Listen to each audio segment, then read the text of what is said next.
Let's face it, when starting a business, we all think it's easier than it is. So it can come as a shock when we realize we might have missed something.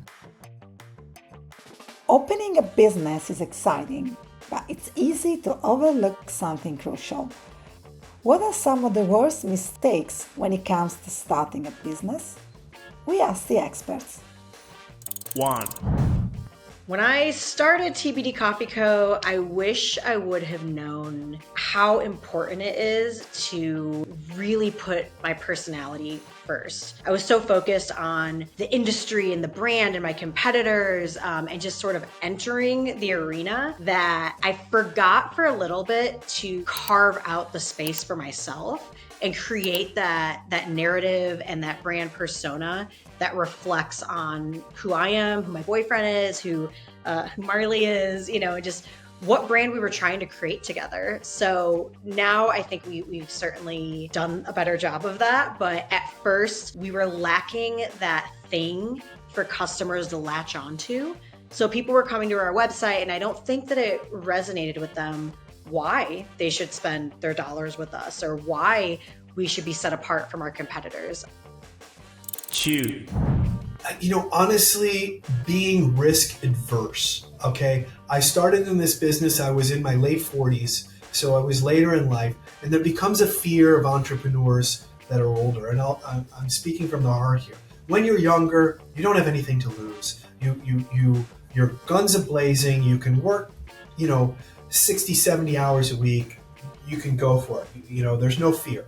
When you're later in life, you've established yourself. You have things that you're afraid to lose. You got big mortgage payments. You got kids in college. You have things that if you can't pay the bills, it's going to be a life changer. So what it does is it causes you to take all of that experience and be more cautious. So if anything, I was a little overcautious with my acceleration or ramp up of the business.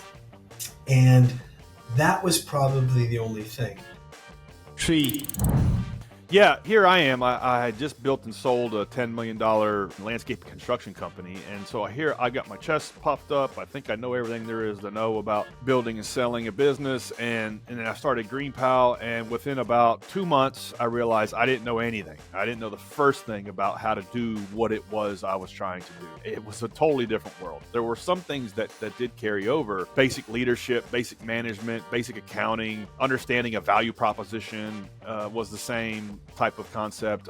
Customer service, being obsessed about the customer was the same type of concept. But now I was inventing a new product from scratch that did not exist. Nobody knew how to use it. Nobody knew to use it. And so it was about 10 times harder than I thought it was going to be. And I had to learn a lot of things over again. First thing I had to do, and my co-founders also had to teach ourselves how to code. We had to learn how to build software.